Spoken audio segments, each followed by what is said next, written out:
I've been familiar with it for a long time. And in fact, I've seen the tapes. Lady C, after Thomas Markle Jr. this week described Meghan Markle as previously having been a, quote, yacht girl, there have been more revelations going viral from the past. And I want to show you this from a man called Kevin Blatt. Now, he is a celebrity tape broker, Lady C, and this is from a show called Your Mom's House, where he describes a 2018 call from a woman claiming to possess a 4-year-old tape of a Meghan who is about to marry a prince. Apparently, this was filmed by a Florida photographer, and in light of Thomas Markle Jr.'s claims, this has now been going viral this week, Lady C. I'll get your reaction off the bat, but let's just watch this together. Say this, another exclusive on YMH. So exactly a year ago, last week, I was shocked. A woman calls me up, and she's like, do you have a secure line for me to talk to? Right? Like, I'm like in the cone of silence or something. Yeah. I'm like, okay, yeah. So I get on a WhatsApp call with her, and I'm like, what do you have? She says, a guy sent me a tape of this model/actress 4 years ago, and she is tossing his salad, and it's, you know, oral sex. Yes, eat the scrum. And I said, great. How do you know this guy? Well, he's a photographer.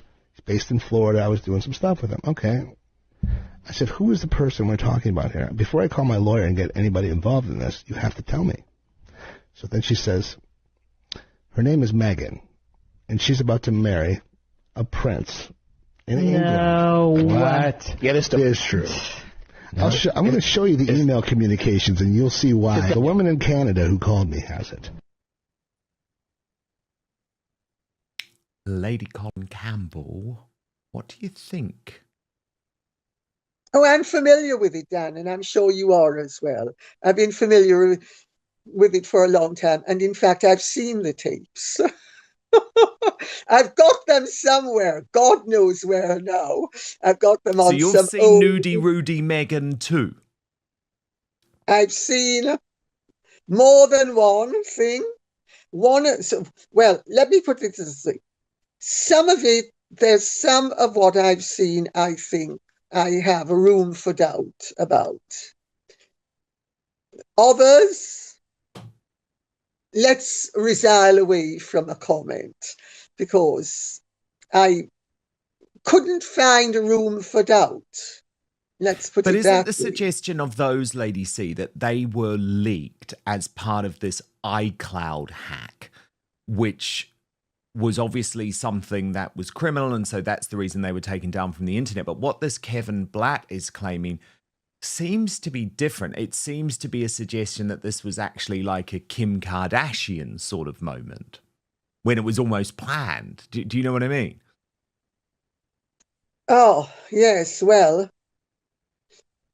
if that's the case, all I can say is that Meghan should have realised that it's always better to go forwards than backwards. And brown lipstick is not a good look on a girl.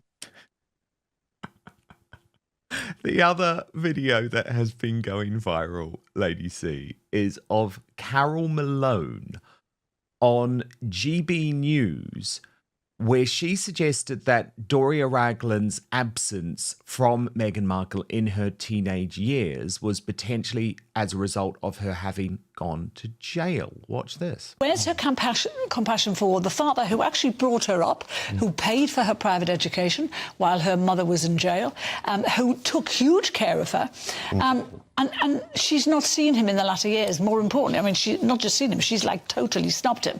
You know, when was her mum in jail? When was her mum in jail? Years ago. Do you want me to give you the precise date, time? Because I haven't got it. I've never heard that forever. Years ago. Anyway, she. But you know, this old gentleman now could be dying. Yeah. He needs to see his daughter. Jonathan, let's just bring yourself in now. What's your take on this? To me, it reminds me almost of when we heard the news about King Charles with the enlarged prostate and people asking, will Harry come back to see his father? You know, is this other people's business, or should we just leave them to it? It's Meghan's decision whether she goes or not. I thought we didn't know what the King's cancer was. No, it was just an enlarged prostate. That's never been confirmed.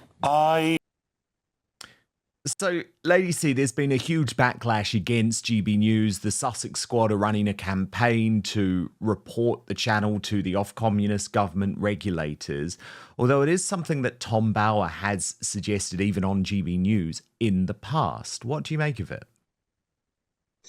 Well, Dan, in my book, Meghan and Harry, The Real Story, Persecutors or Victims, I do actually provide the actual information that I was given of where a certain Doria, whatever, Ragland, her name was housed for a particular period. And I did make the point that there were rumours about Meghan's mother, but I also made the point that this might not be the same person.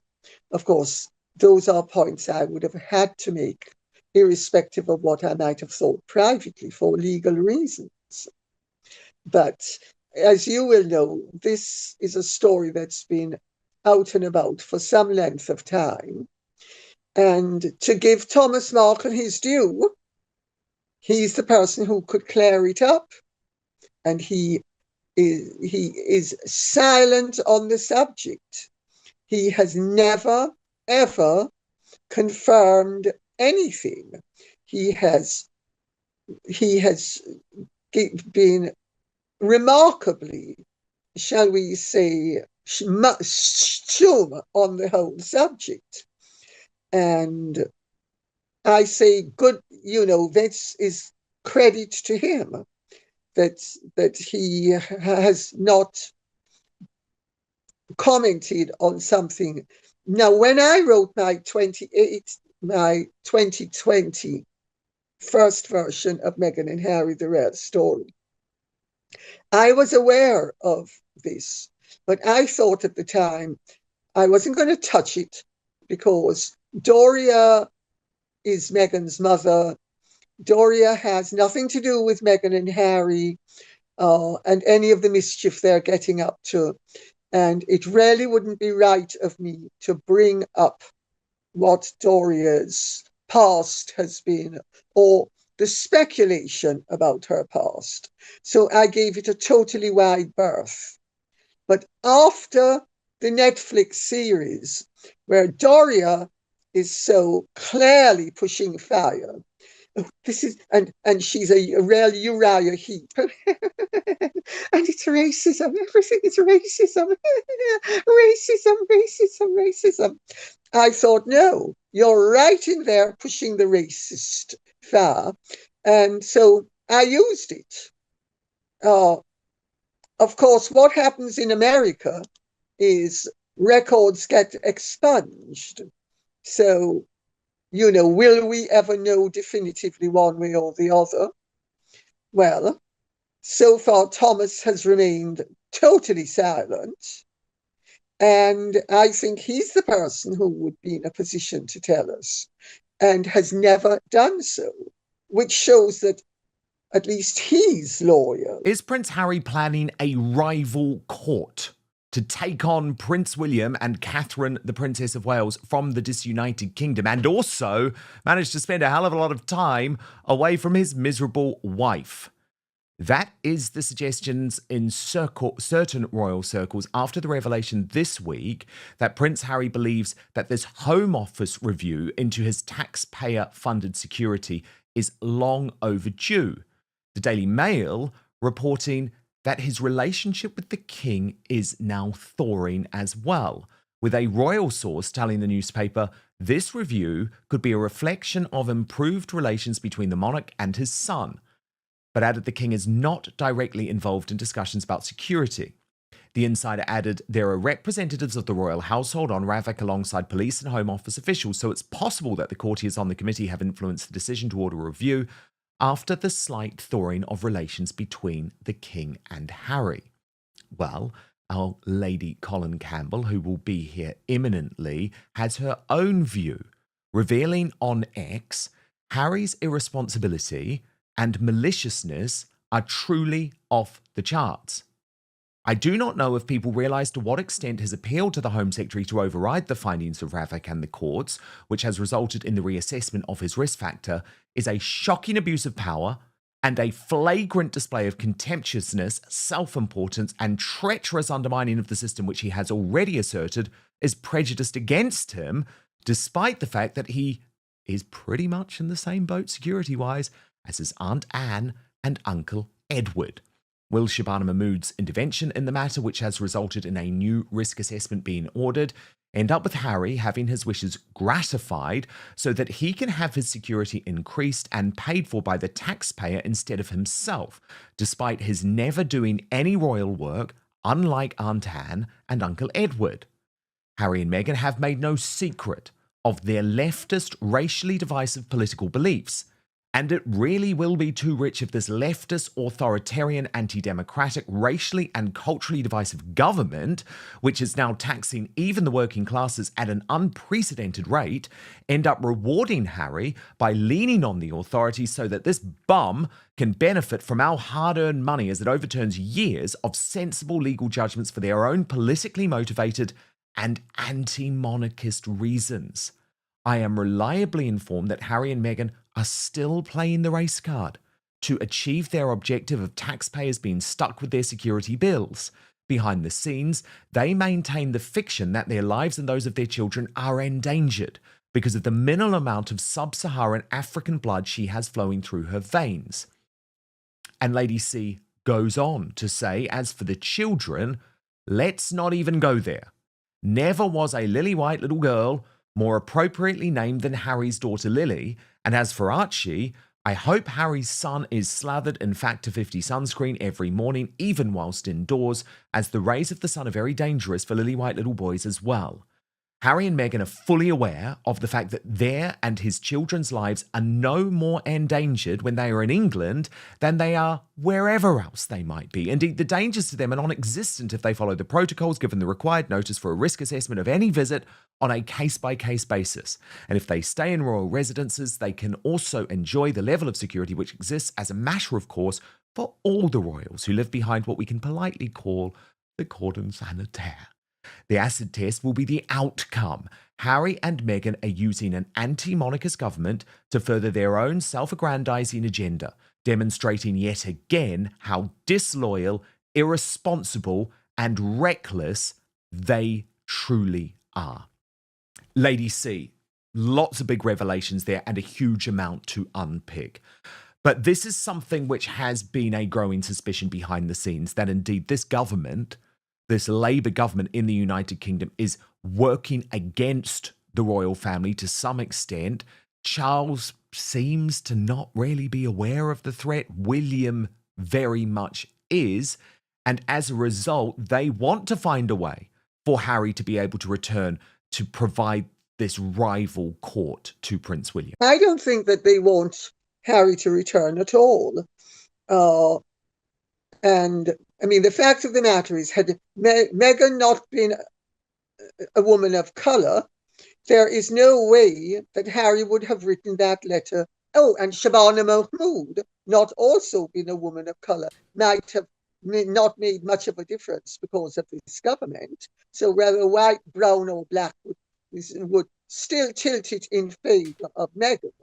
That Harry having failed judicially is now taking the legislative course, except the government, having failed judicially, is now taking the governmental course. He went through the court process and has lost again and been denied the right to appeal. And what does he do? He jumps over the whole of the the legal system into the governmental system. And he now is trying to get the government, which is not there to implement the law, but to create the law. Governments create the laws in Parliament. That's what their function is. They run the country as on a lawful basis in conjunction with Parliament. They do not interfere with law cases, as Keir Starmer has done, incidentally, with the Lucy Connolly case and all of the Southport cases. So we at the moment are witnessing the corruption of and the breakdown of the barriers between the government and the law. And this is extremely dangerous. And also this government is using the law against the liberties of the people and against the interests of the people. Harry's appeal to Shabana Mahmood she should have simply written back if she knew anything about correct behavior and said, "You're awfully sorry, there's nothing I can do. This has already been decided by the courts." She hasn't done that. She has used her power to leapfrog over them on Harry's behalf. This is totally outrageous behavior. And Lady C, do you buy into this idea that Harry had also suggested that he wants to spend more time in the United Kingdom away from Meghan, and that is another reason why he was able to demand this reassessment, which, as you point out, had previously been rejected as a result of legal action? Well, one thing has nothing to do with the other. Ravek has already said to Harry, we look at everything on a case-by-case basis. Harry is trying to overturn the legal position in this country and show that he has more power than the courts and the king. That's what he's trying to do. He's getting the government to undermine the legal system and the institution of the monarchy. It couldn't be simpler. Harry has security when he comes to this country. It's assessed on a case-by-case basis. If he stays in a palace, and he's offered to stay in palaces and refuses to do so because he's trying to manipulate the system. If he stays in palaces, he is subject to the same degree of security that everybody in the palace is as well, which is a heightened aspect of security. So Harry and Meghan, she's doing it with the Mail and with her father and with laying conditions for her father, and he's doing it with Shabana Mahmood and believe me, Shabana Mahmood would have pitched it out had Meghan been a white woman. But because Meghan has a little bit of what in Jamaica we call coloured blood, that all of a sudden she's supposed to be treated specially. Why should she be treated specially? I mean, did she ever face any danger to her life as a result of having a bit of sub-Saharan African blood? Do Davina Windsor's children, who are part Maori, face anything? What about the Lascelles' children? What about all of the other children of colour in the royal family and in other royal families? Not one of whom is treated the way Harry and Meghan expect to be treated. They are using everything, but especially her sub-Saharan African touch, because it's only a touch. And they are using it cynically to abuse the process so that they can end up getting privileges to which they're not entitled. And let's remember, Princess Anne and Prince Edward are working royals, and they don't get the degree. And they are also the children of a monarch, and they don't get the degree of security that Meghan and Harry require for themselves. The whole thing stinks to high heaven. And I don't know why people, well, I do know why people won't call it out. Because Harry and Meghan are useful idiots to undermine the monarchy system in this country. And they are happy to allow themselves to be used by anti-monarchists as they self-aggrandize. I mean, this is treachery and disloyalty of the highest order. And that's why they do it. And they are self-important and, quite frankly, in my opinion, so irresponsible that they should never be let near any institution or entity, including they should, I mean, because anybody can open up their mouths and chat crap, and Harry and Meghan do it regularly. So, for instance, their latest pompous nonsense about the Australians creating these rigid rules against social media. Well, I mean, all social media platforms, all children, or any child with a tablet or a phone or an implement, it has parental control. It's already there. The government doesn't need to pass the laws that the Australians have passed. They're not passing them for the benefit of the children. They're passing them as a first step towards implementing absolute control over our civil liberties. It's a Trojan horse. Lady C, you've got a new book out. Is this right? Oh. It's new, Rogue Royal. Yes. And this is a New York Times, Sunday Times bestseller, inspired by the antics of many of the household names who have been part of the social set on both sides of the Atlantic. Lady C, and it's out now for Christmas.